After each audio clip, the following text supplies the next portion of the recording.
a high-ranking elder has dropped a bombshell that is shaking the very foundation of the royal household. While the wives are busy dragging each other like noisy generators, it has been revealed that Queen Naomi, the jewel, now holds a power greater than any title. She has the golden king's ear. But as gospel struggles to find her feet, she is being warned that following Olori's shadow will lead to her total ruin and immediate exile. If you don't stop listening to the woman in the shadows, you'll be thrown out of this palace like a bag of rotten potatoes. This was the bone-chilling warning that left the palace of Ife in total silence. Welcome to Crown Gist, where the crown speaks and we tell the truth. If you want to stay ahead of every royal secret, subscribe now and join the inner circle. A short prayer for my Crown Gist friends and families. May the Almighty grant you the discernment to know who is for you and who is against you. Every evil counsel designed to push you out of your place of honor, may it be cancelled today. Amen. We hold the Yoruba culture in the highest regard, so we use fictional names for certain sacred rituals and personalities. But keep watching and the truth will unfold perfectly. The sun rose over the palace of Ife, but the atmosphere inside was anything but bright. My Crown Gist friends and families, there is a level of tension you only feel when a kingdom is about to shift. You see, the palace has become a place where two wives are playing the victim card, while the others are desperately trying to keep their heads above water.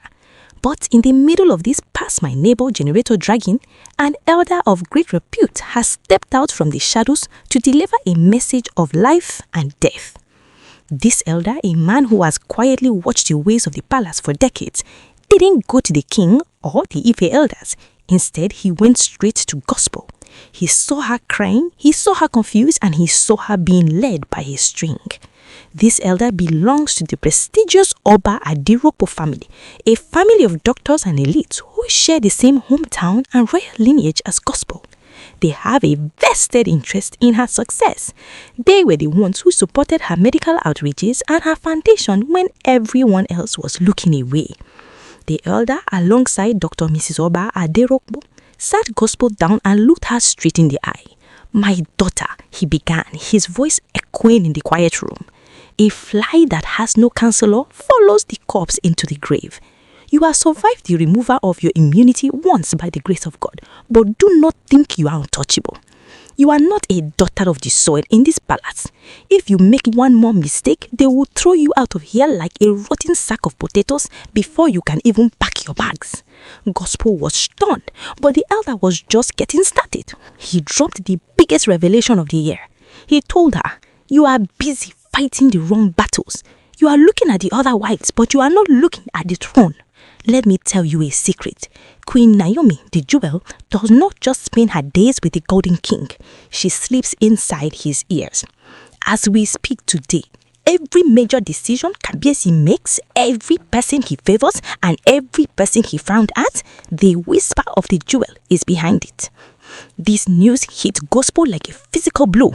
For a long time, Queen Naomi was known as the Queen of Silence. She would stay in her corner watching them set traps for her. Traps like the nude involving a pastor in Australia or the dinner date that never happened. She would say nothing. But the elder revealed that the Golden King himself was the one who changed her. He told her, "This your silence will ruin you. You are a woman. You have a mouth, so open it and speak." The king knew the stories were lies, but he wanted his queen to stand up for herself. And now she has. Queen Naomi is no longer keeping quiet. She has the king's total confidence, and she is using that influence to guide the affairs of the palace. The elder warned gospel that while she is busy following the lead of Olori's shadow, she is actually walking toward a cliff. He warned gospel that Olori's shadow is looking for someone to go down with her. She is a drowning woman and she has chosen you to be her anchor in the deep. If you continue to follow her counsel, you will find yourself out at the palace gate with nothing but your tears. He reminded her that her mother is no longer alive to guide her, and even though her aunt tried to help, the Golden King sent that auntie away because he saw the spirit of conflict following her. Gospel could not stop weeping. She realized that she had been playing checkers while the real masters were playing chess. She saw how the other wives, the ones who used to be quiet, are now dragging her name across the streets.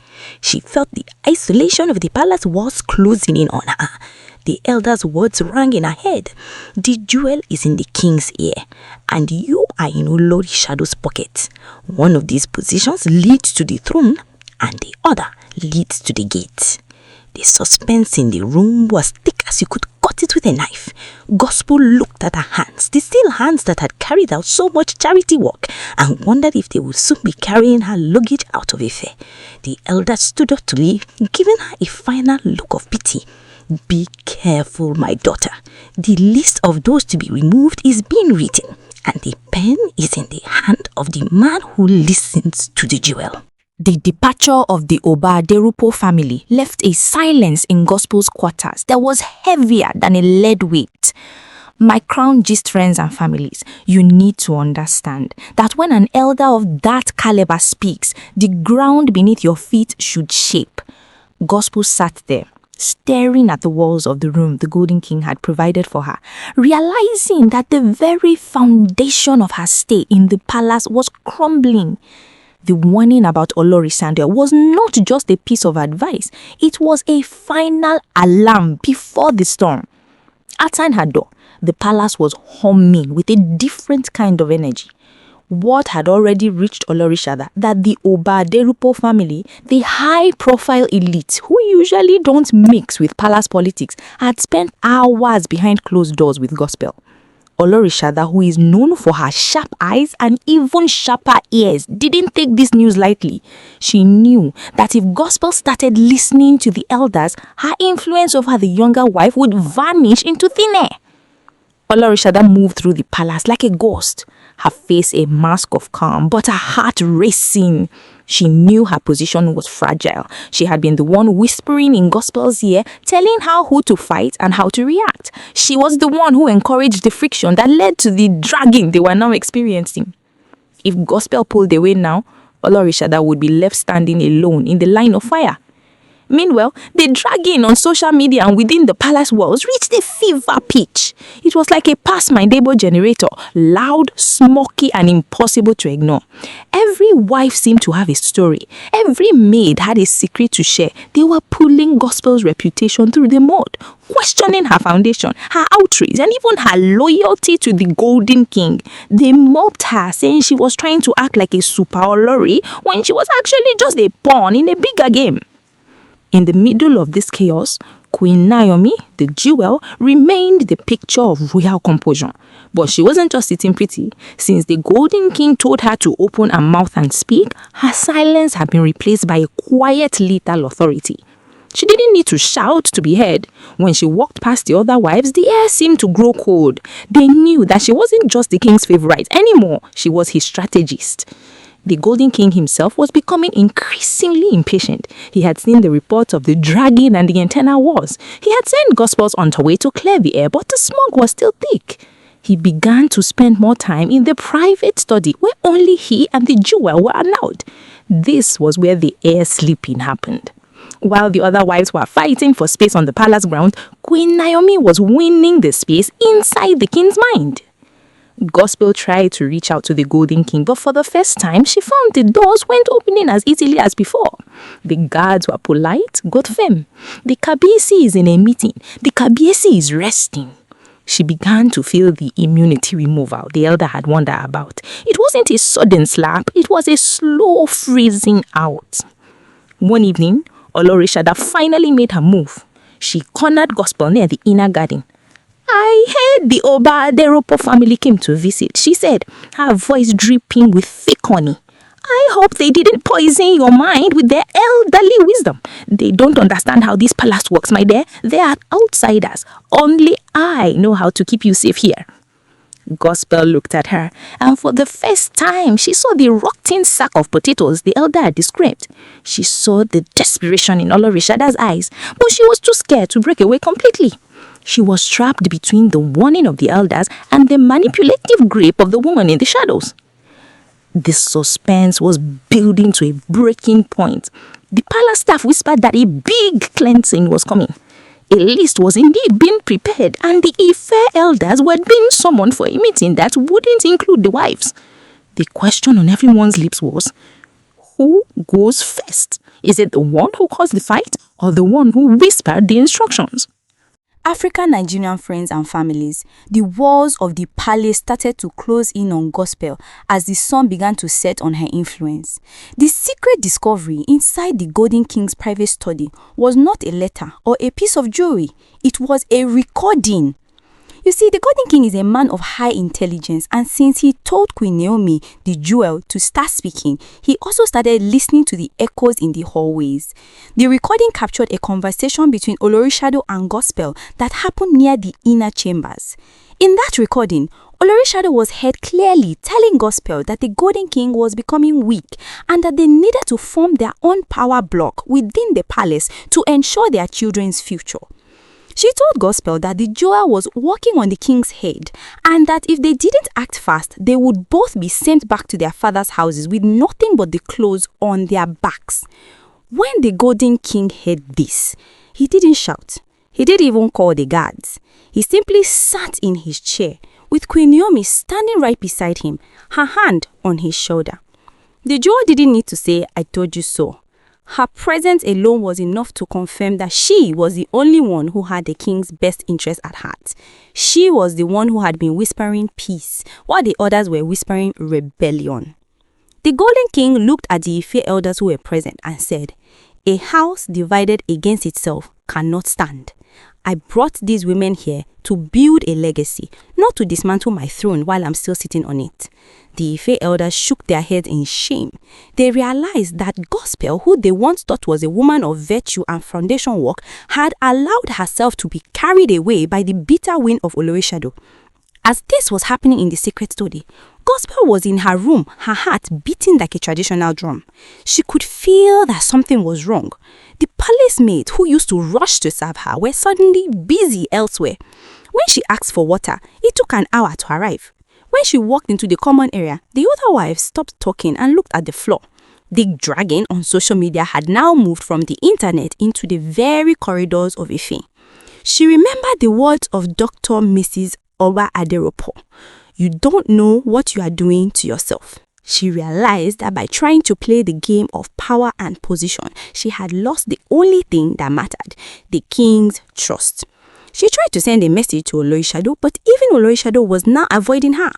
The woman in the shadows saw that the fire had started, and she was already looking for a way to jump out of the window, leaving Gospel to burn alone. The suspense reached a peak when the Kabiyesi summoned all the wives to the main hall. This was not a normal meeting.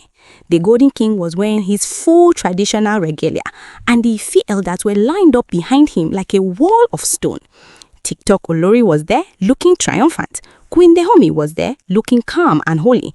And then there was Gospel, her eyes red from crying, and Olorishado, who was sweaty despite the cool breeze.